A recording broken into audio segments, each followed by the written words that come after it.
Hey seniors, so here's what we're going to do today. We're going to go over our study guide because I was looking in our book and where we stopped on our story was where the book stops. So we're going to go ahead and stop there. If you guys want to keep reading it, I am more than happy to read it with you.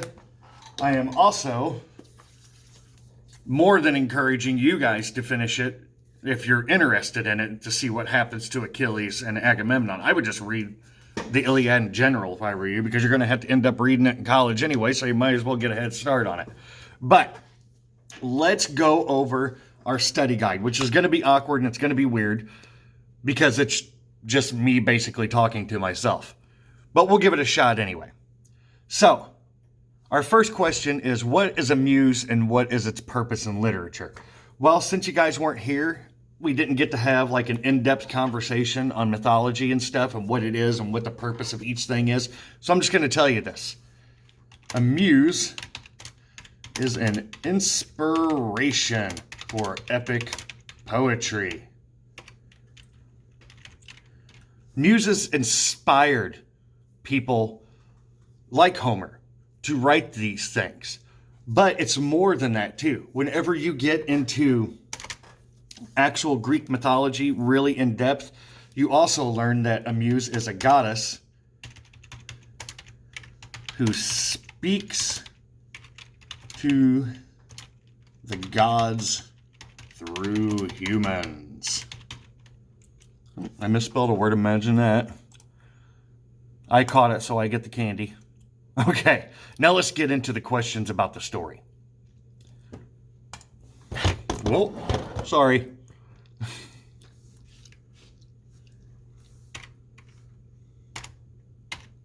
So, our first question is, why is Apollo angry at the Achaeans, the Greeks, specifically Agamemnon? How does Agamemnon respond to Apollo's priest, and do the Achaeans agree with Agamemnon? So, first things first. There's a lot of parts to this question. So why is Apollo angry at the Achaeans, specifically Agamemnon? Well, Agamemnon took Chryseis. She was the daughter of that Apollo priest.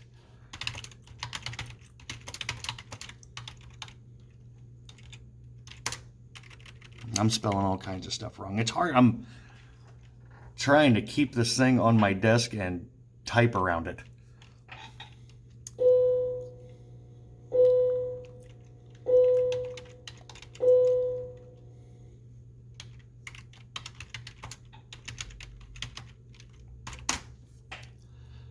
Now, she was the prize for Agamemnon.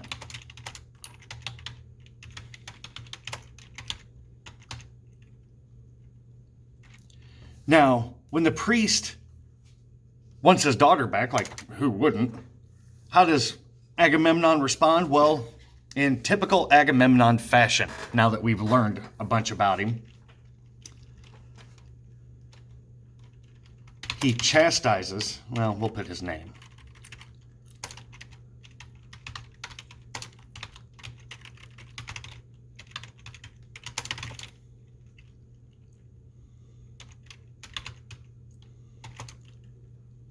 And refuses to give her back. He basically sends the priest back with his tail between his legs after the priest has always, or not always, but after the priest had offered up a ransom, a pretty hefty ransom, and that could have been his reward, but he didn't want that. He wanted the girl. So, he refuses to give her back. Now, what do the Achaeans want him to do? Well, they want him to give her back.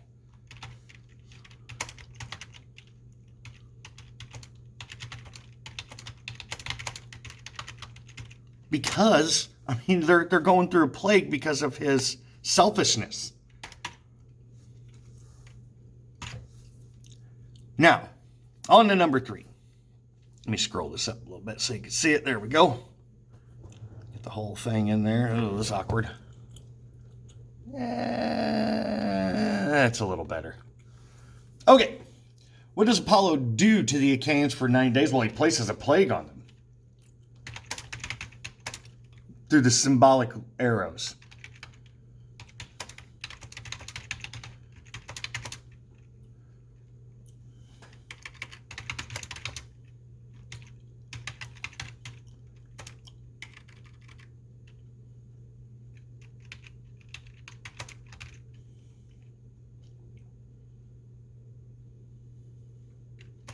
And kills countless numbers of them.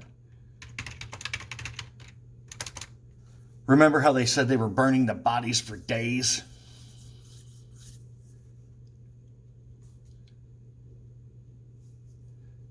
Now, the next part of that, what happens at the meeting and how does the Chalcas say they can appease Apollo? Well, Achilles, through the wishes of Hera,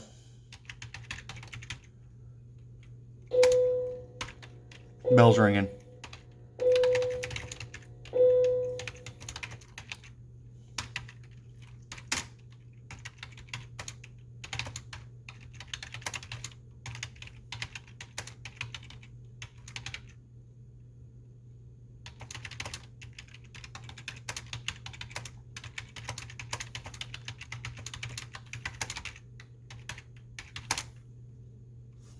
Ooh, I am making a mess. That one's right.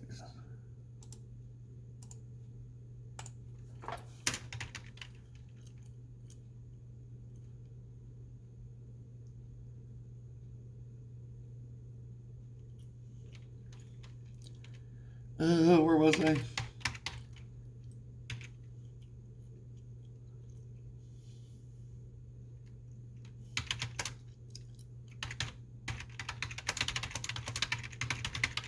So, Achilles, through the wishes of Hera, calls the meeting, and Chalcas, or I don't know how to pronounce his name, tells them that Apollo is only going to be a priest if Chryseis was returned unharmed with an offering. But we all know how Agamemnon responds to that.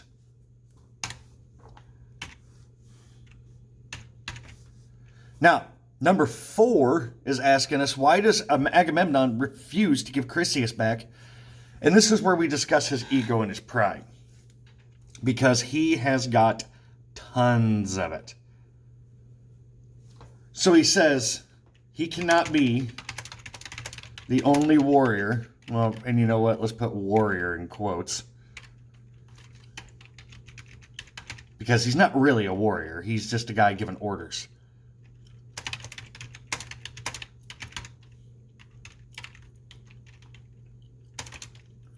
So he can't be the only warrior to lose his prize. And this talks about how it would deflate his ego.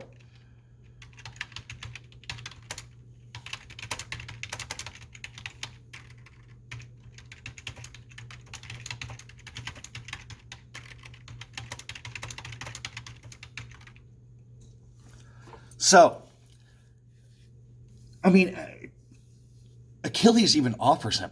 He's like, dude, when we take over Troy, which we're gonna do, you will have all the prizes you want. So, why take away stuff from warriors that have fought hard in this battle so that you can be appeased a little bit? You're already rich, dude. What do you care? Okay.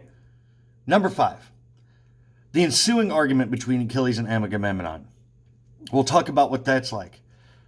What do they consider to be a prize? What would be a good return prize for Agamemnon? What does Achilles threaten to do? How does Agamemnon respond to Achilles' threats of leaving? And what's he going to take of Achilles'?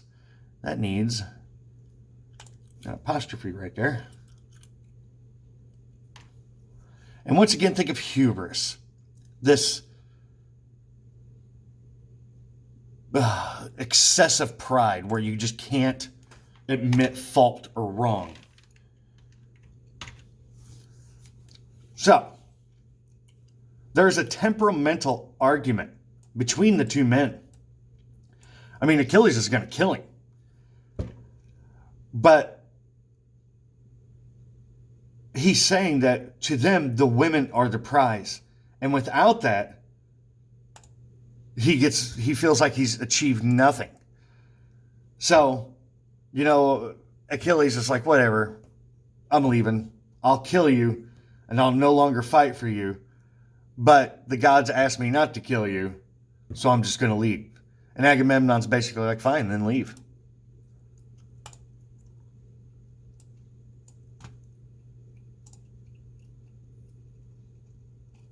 I'll give you time to write that down real quick.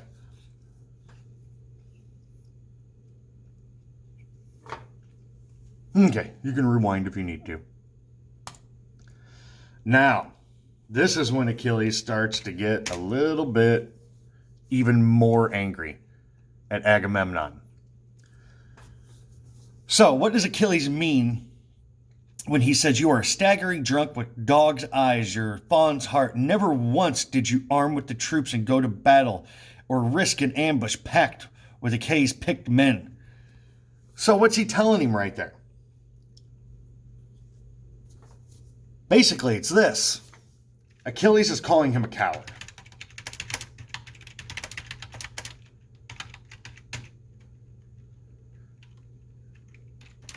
He's telling him he's out of shape, he's a bad fighter.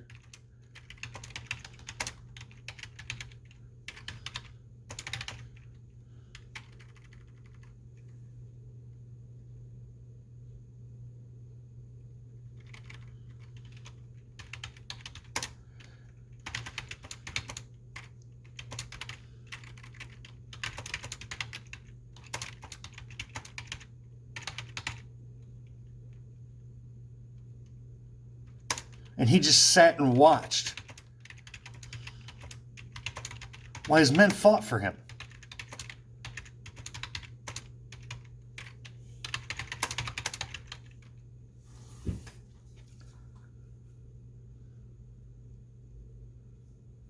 Okay. So while they're in there arguing, here comes Nestor. Now, Nestor gives these two men advice.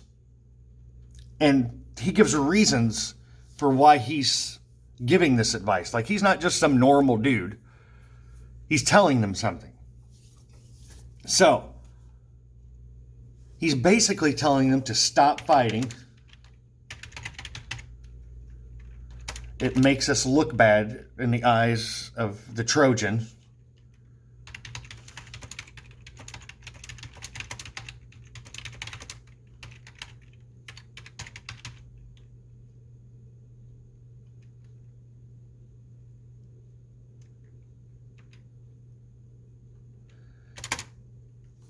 But is it more than that? It is. He looks at Achilles and says,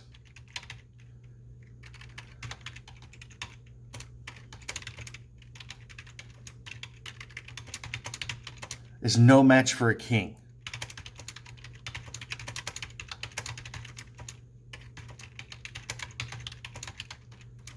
Now, why is Nestor fit to give advice? Nestor has fought with the bravest warriors who have ever existed.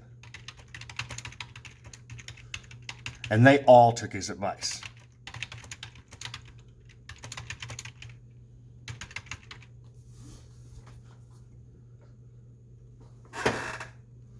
Okay.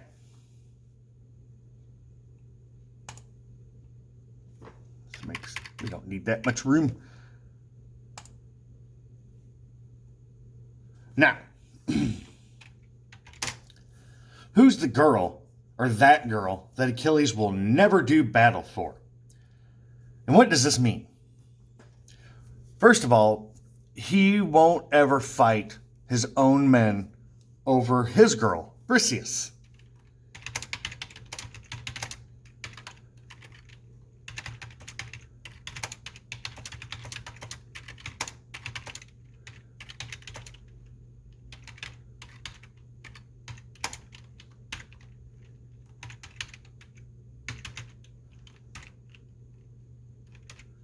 What does that mean? Well, that kind of tells you what it means. Achilles simply won't kill his own men over Agamemnon's, I can't spell that, Memnon's, what am I spelling wrong here? It's got another A. Over Agamemnon's, basically his selfishness. Okay, then we go to number 9. Where'd my cursor go? There it is.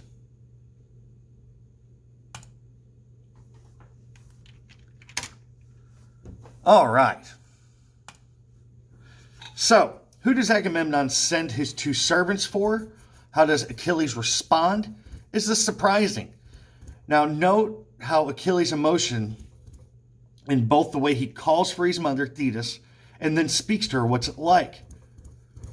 So, first of all, the girl, Agamemnon sends his men for the girl, for Briseis.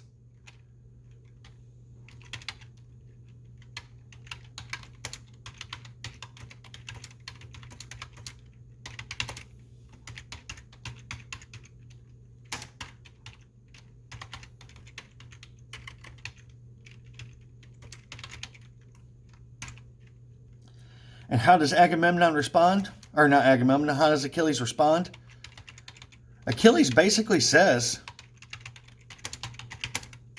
this is not your fault. I'm not mad at you. I'm mad at Agamemnon.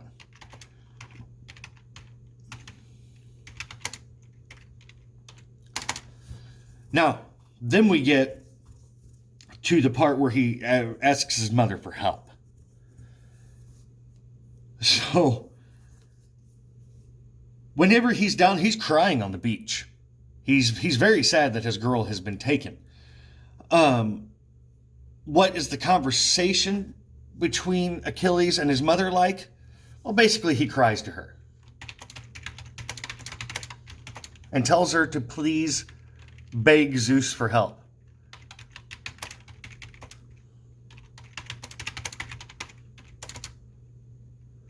So all the times that Zeus has helped, or you have helped Zeus, now's the time to ask him to help you for me.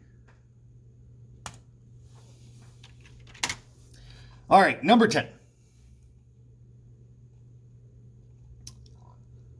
So starting at the end of line 483, which it's the same in this, it should be. Achilles asks Thetis to do something for him. What is it? Help me, Mom. Ask Zeus for help.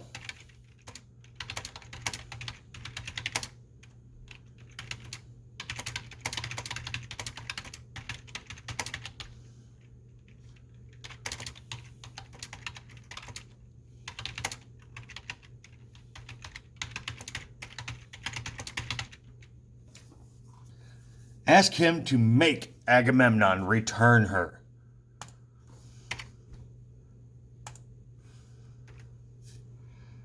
Now,